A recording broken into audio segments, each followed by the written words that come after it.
Če pa tega ne želimo, pač ni potrebno. V čemu je problem? Problema tukaj ni. Vsak sam se mora odločiti, ali bo naredil korak naprej, ali pač ne. To je sama odločitev. No, sedaj vam bom predstavil strukturo strank. Veste, to, kar sem tukaj pripravil, je ena izjemno zanimiva zadeva. In od danes naprej boste videli, koliko lažje boste sodelovali z vašimi strankami. Poglejte, v osnovi obstajata samo dve skupini strank. Skupina strank, ki so pripravljene nekaj plačati, in skupina strank, ki to niso pripravljene narediti. In zdaj te dve skupini strank, da se razumemo, ne govorimo o tem, ali stranke so finančno sposobne za nekaj plačati, ali niso. Govorimo o tem, kdo je kaj pripravljen plačati. Ker velikokrat se dogaja, da pridejo mlade punce, nimajo denarja, ampak želijo imeti pa storitev, ki ni ravno poceni. Se pravi, denar se najde, vprašanje je samo, ali so pripravljene plačati, ali niso pripravljene plačati. Druga zadeva. Ne vem, če veste, vendar to je pomembna informacija in vam bo veliko lažje, še enkrat poudarjam, razmišljati o tem. Število strank, ki so pripravljene plačati, je enako številu strank, ki niso pripravljene plačati. Vprašanje, ki se postavlja pa je, zakaj se nekateri vedno osredotočajo na tisto skupino strank, ki niso pripravljene plačati. Drugo vprašanje, kot ga je povedal moj pokojni prijatelj, ki ima, je vodil tovarno, kozmetičnih izdelkov, mi je enkrat eno zelo lepo in zanimivo stvar povedal. Rekel, veš, kaj sem jaz, Eugen, pri vas opazil? Opazil sem to, da vi vedno za vzgled jemljete tiste, ki so slabši, ne tiste, ki so boljši. Rekel, zakaj to počnete? Zakaj vi vedno vzamete za vzgled nekoga, ki dela z nižjimi cenami? Zakaj ne vzamete za vzgled nekoga, ki dela z zelo visokimi cenami? Struktura strank je enaka spodaj kot zgoraj, ampak vsi grejo spodaj, ker tam je lažje, tam ni treba nič delati. A boš imel nižje cene, ampak boš komaj preživel. Kaj pa tam zgoraj? Zakaj ne gre nihče tam gor? Oziroma jih gre zelo malo? To pa je zelo veliko in pomembno vprašanje. Zato, ker ni sigurnosti vase. Ker nekdo, ki dela z nizkimi cenami, ni siguren vase, ni siguren v to, kar počne. Ne? In tukaj se vse skupaj v naših strokah pravzaprav začne. No, mi smo te stranke razdelili še v dodatne 3 skupine. Imamo tako imenovano prvo, drugo, tretjo skupino. Mi jih v našem žargonu kozmetičnem, če lahko tako rečem, imenujemo A, B in C stranke. A stranke so tiste, ki najpogosteje obiskujejo salon, ki največ denarja potrošijo pri vas. B stranke so tiste, ki vas obiščejo recimo enkrat mesečno, pa vseeno kupijo tudi kakšen izdelek za domačo uporabo, pa uporabljajo dobro storitev. C stranke, veste, katere so C stranke? To so pa tiste vaše dobre kolegice, ki se z njimi smečkate, pa greste na kavico, pa se stiskate, pa z njimi tudi kaj zajočete včasih, če je potrebno. Pa se poljubčkate, pa vse živo naredite, denarja je pa toliko.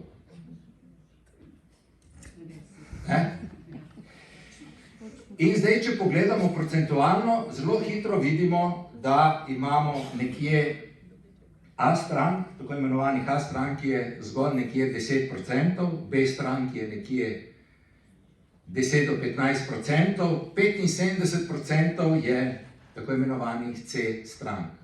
Naj vam povem, da črni trg deluje na C strankah. Pozabite na to, da črni trg deluje na B ali A strankah.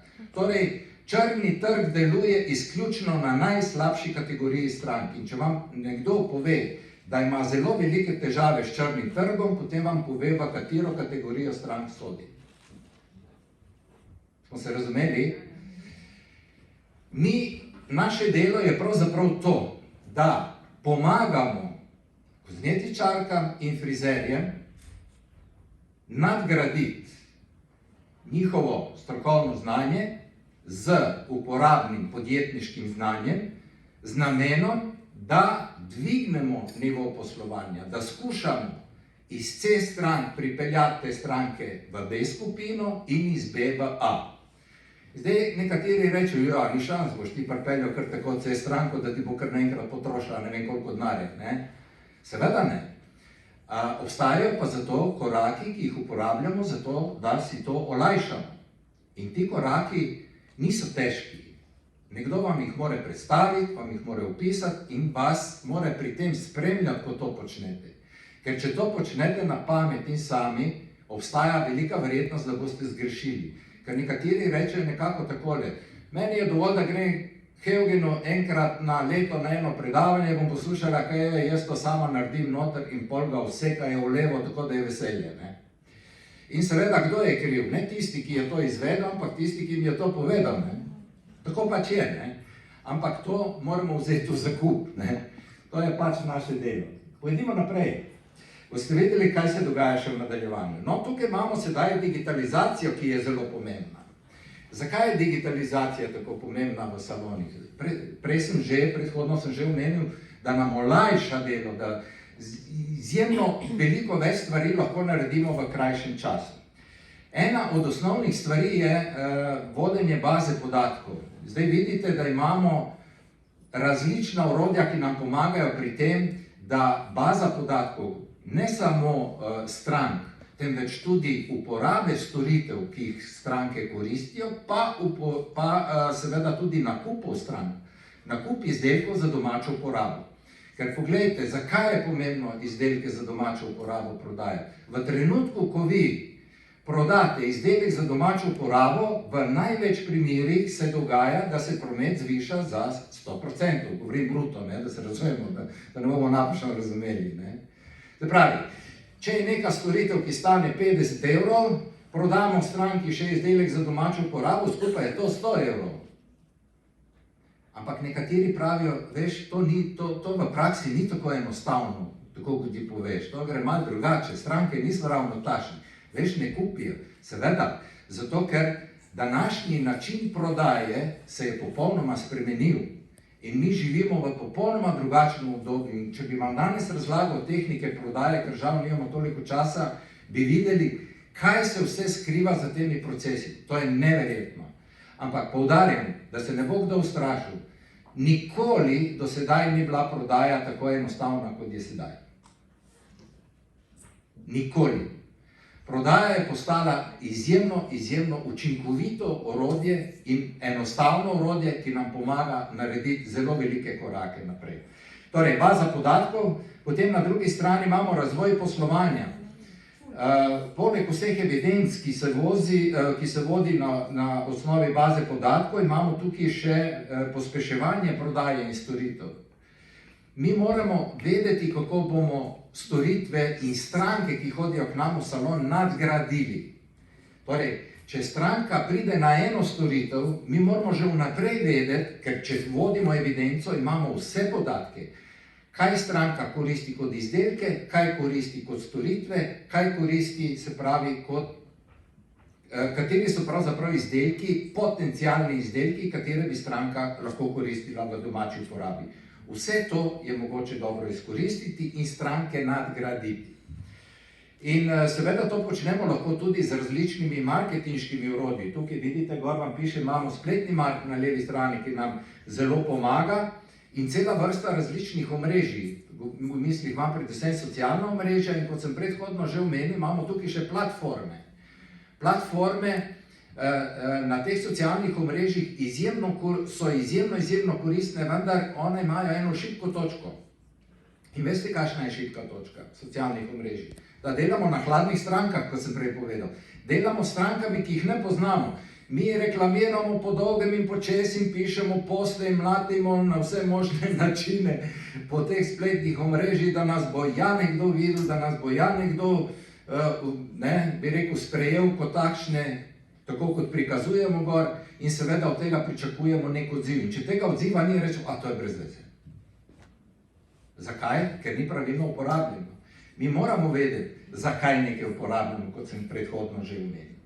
Torej, veliko močnejši so pri tem iskalniki. Iskalnik je Google pa YouTube. Ne?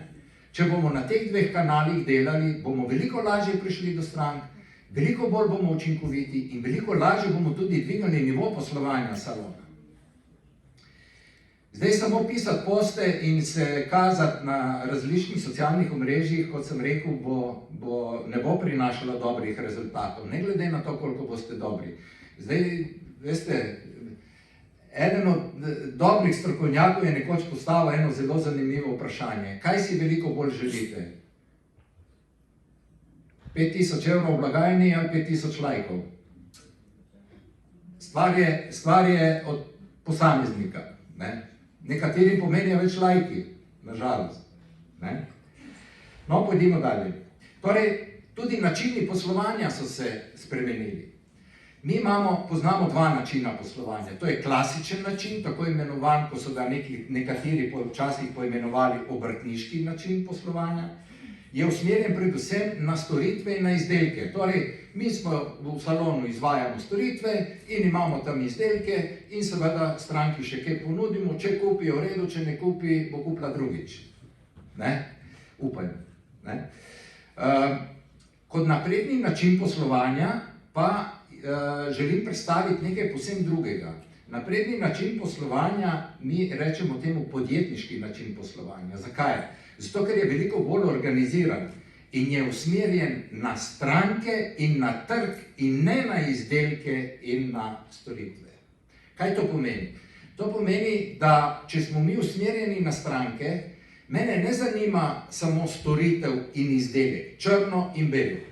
Mene zanima, kako bom jaz to stranko prvič jo pridobil, predvsem, če je nepoznana, kako jo bom pridobil, kaj bom z njo naredil, da jo bom lažje nadgradil, in seveda me zanima tudi, kako jo bom dolgoročno lahko ohranil v salonu, če ne nisem naredil ničesar.